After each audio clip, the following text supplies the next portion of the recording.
the world, once again, is loony. We have all this stuff going on in Iran right now. Over the weekend, a byproduct of that apparently was a shooting not too far from where we're at least where I'm at here in North Texas, and they call it the Hill Country.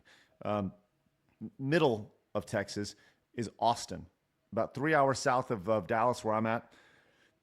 Austin, Texas, and there was a shooter in Austin down on Sixth Street. Sixth Street is the big prominent college area. It's like the most notable party street in that area. It's massive as a reputation. I would say it's probably a top five college street probably in America, right? You go down, it's just lined with bars and there's tomfoolery. They shut it down on pretty much every night down there. Definitely on Thursdays and Friday nights. It's where all the college kids goes because Austin, like pretty much downtown, is the University of Texas campus.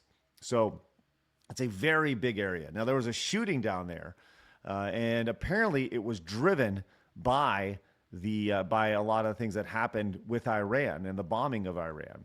So we saw this as, and I'm not going to play the video here because but it says the reported Islamic shooter in Austin, Texas, has been identified as 53-year-old fuckface who wore a property of Allah shirt during the terror attack here.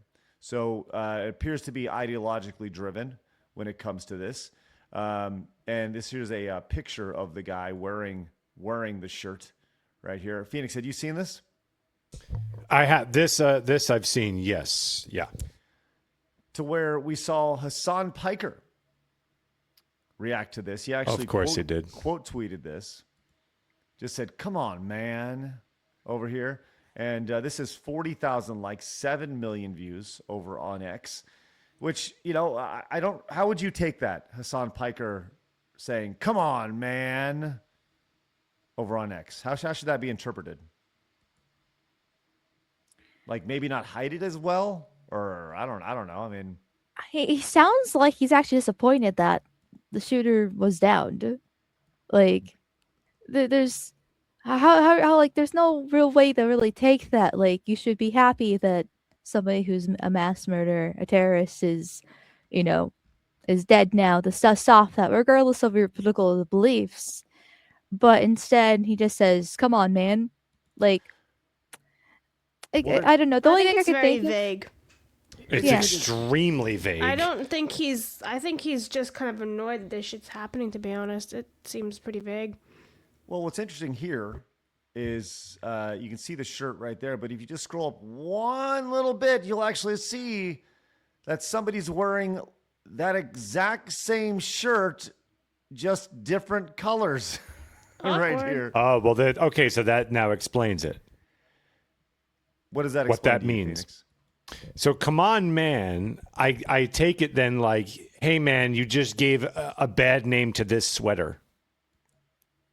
Come on, That's man. how I would take it. Yeah, like, and which is obviously pretty heartless. He obviously doesn't care about what's going on. He cares more about his fashion now has been tarnished. That's the way now I would take it. And there's also the angle that he could be upset that with the property of Allah, a lot of people are taking that as, this is a Muslim terrorist attack. And he's not exactly happy about that angle, even though it is a Muslim terrorist attack. The guy had a Quran in his car. He's from Senegal. Well, what's interesting here, and I don't want to dive too far into this terrorist attack in Austin, and the Iranian bombing and all this stuff, but I saw this poster and I just kind of giggled because the world has gone insane, and I think a lot of people point to 2016, but I think you should actually go back a few years prior. And some will argue that it has to do with iPhones and stuff, and I think that's definitely a big part of the conversation. But from a cultural moment, a cultural point that you can look at and you can say, that's when things really got fucked up. I'm going to point to this post from Sid Steyerhart. It's hard to believe even now, but all this happened because of Zoe Quinn and Gamergate over here. The trickle-down effect from all this. Now, have you guys... What do you remember what year that was? What year was that? 2014. Yes. Okay. And this is the idea here. Gamergate kicked off in 2014 after Zoe Quinn's ex posted accusing her of unethical ties around her game Depression Quest. Okay. So supporters then framed it as exposing bias at, quote, ethics in games journalism, which we've seen here. That's been a constant issue here, the ethics and just game journalism in general, and an activist influence on the media. While critics who were on her side call it a harassment campaign against women. Okay. Now, how does this all tie in? How does the shooting and the insanity all tie in to Gamergate? Well, this was ground zero for online pushback against perceived progressive outreach in culture and tech, right? It helped coalesce the anti-social justice warrior sentiment, feeding into a broader shifts online, and ultimately boosting Donald Trump era politics, right? So with this whole theory, the idea that it launched around Gamergate, the chain ends with the most recent U.S.-Israel strike against Iraq and this guy shooting here. So that's the idea, is that's the butterfly effect of this created this created this, and ultimately Gamergate led to Donald Trump, which led to all these people breaking, which led to, go down the list. So you guys think there's any validity to all this? Oh yeah, because like I was there, in the trenches back in the day, and there was a genuine feel that we memed Trump into the presidency with all the Pepes, free Kekistan, and the various discourse that was happening online. But a lot of those big people who were advocating for Trump and within the online discourse were originally from the Gamergate days themselves.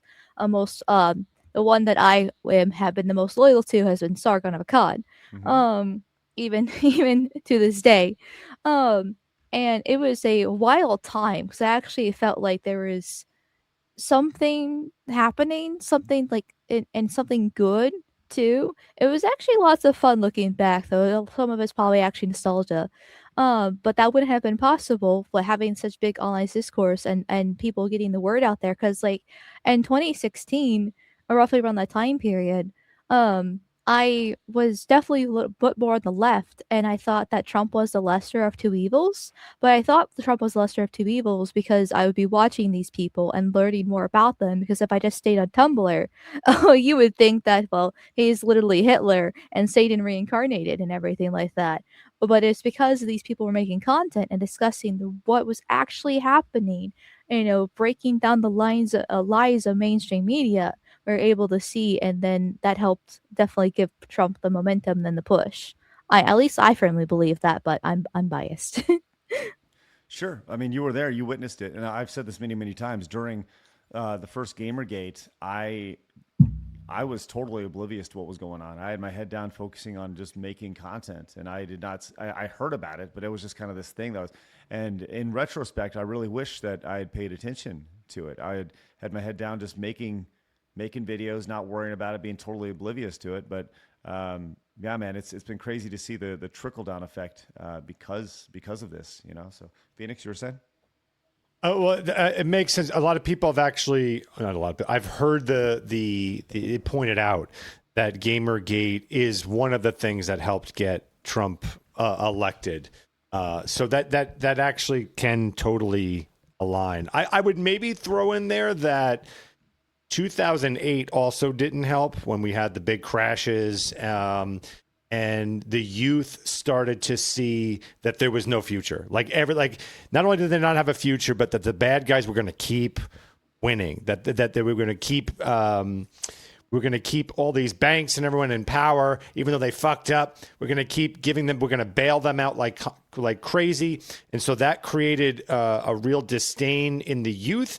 And then you had teachers who were basically giving anti-American kind of, screw America kind of like this. And then you can see how that can then tie into a Gamergate where it's more of this, things are unfair. It's the little guy versus the big thing we need. And then that turned into the patriarchy, etc. So you could kind of make a lot of things have been going bad since 9/11. A lot of things have been bad since then. I mean, technically, we could really tie everything back to like World War II if we really want to go super, super far. Do it. And in that case, oh, Do it. well, that will probably take a minute there. But I will agree with Phoenix in that case because with the 2008 crashes, that made a lot of people upset with Wall Street, and so they had the Occupy Wall Street protests, and that was really the first time that a lot of people, like their actual plebeians, the citizens, were really banded together against the elites and everything that was happening there. And if you actually look at the graph of words that are used that were pushed by the mainstream media, like the New York Times, CNN, NBC, those different things like that, all of a sudden, around like 2010 roughly, there was a huge jump in gay rights, trans, Islamophobia, Black Lives Matter started coming out of the woodwork back in 2012. Like all of a sudden, if you actually look at the trends there, there was just a huge jump and all this intersectional BS that came out of it, which technically intersectionality originates from the 90s, which then goes to the 70s. Once again, we could really, really go very far back for a lot of these things. But I definitely would agree with Phoenix's case that the crash in 2008 was a huge factor too. Well, I love that Gamergate has become a. Well, I don't love it, but it is. I think you can't really look at everything that's happened and say that it wasn't a big part of everything. It was definitely a big cultural moment, and to see it framed a certain. It's when you go on Wikipedia and you search at Gamergate, it talks about the harassment campaign, but that's pretty much the only narrative that's put on it. But I do think that it did lead to the pushback that you see today, the anti-SJW movement, the anti-woke movement, because for such a long time, all this stuff was just let go. Oh, whatever. And it was the first time we actually saw pushback and a fight against that insanity machine. So and here we are. We have, led to Donald Trump and led to bombing in Iran and led to psychos who are upset about it, shooting up kids on college campuses, which is just fucking horrible. So All thanks to Depression Simulator. that's right. All thanks to Zoe fucking Five Guys.